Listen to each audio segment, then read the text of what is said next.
Il frappait lui aussi. Il frappait les murs des maisons qu'il ne possédait pas. Il frappait les vitres en évitant d'y croiser son reflet. Il frappait le sol pour le couvrir de son sang, et ceux allongés dessus pour que s'y mêle le leur, croyant qu'un peu de leur richesse volée le rendrait noble. Il frappait par choix, comme si c'était commun, puisque mendier n'en était pas un.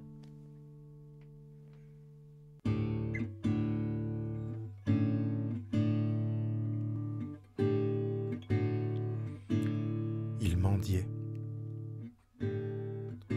Il se rappelait tendre les doigts dans les rues de la grande ville et ployer les genoux pour se faire plus petit. Il était persuadé qu'en relevant soudainement la tête, il marquerait les gens par sa taille et sa révolte, que c'était ce genre de surprise dont ils étaient friands, qu'il le récompenserait d'avoir été tant épaté et qu'une main, peut-être se sentant plus utile que la sienne tant crispée vers le ciel de Ouagadougou, le saisirait par le corps et l'arracherait des pavés. Et pour cela il était frappé, il était battu, parce qu'il ne possédait rien.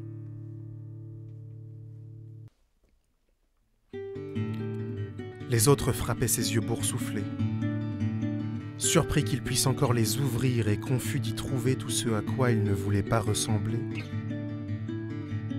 Ils allongeaient simplement son corps sur le sol et se contentaient de l'assommer.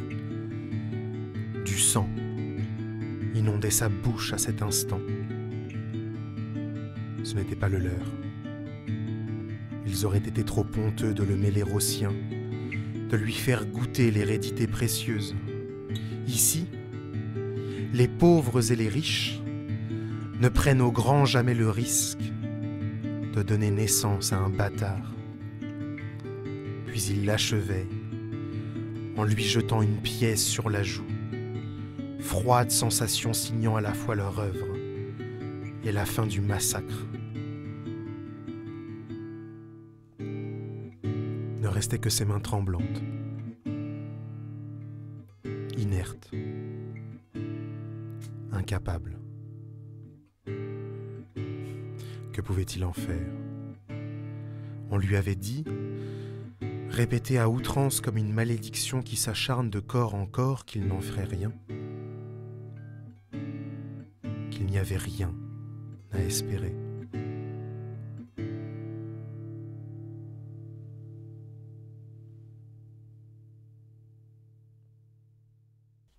Il espérait. Il croyait en des rêves insensés et en des façons folles de les réaliser. Le football tissait le lien étroit qui pouvait exister entre la pauvreté qu'il vivait et les acrobaties fines qu'il lui fallait effectuer afin de s'en dépêtrer. C'était le soir et c'était le matin. C'était même toutes les minutes d'un après-midi quelconque et sans fin. C'était la route qu'il empruntait et qui, sans la moindre surprise, ne le mènerait nulle part.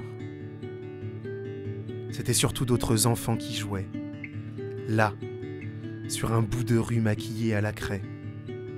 Ceux-là, il leur suffisait souvent d'un ballon crevé et d'un t-shirt troué posé sur une bouteille en plastique pour s'imaginer des forteresses, mais imprenables.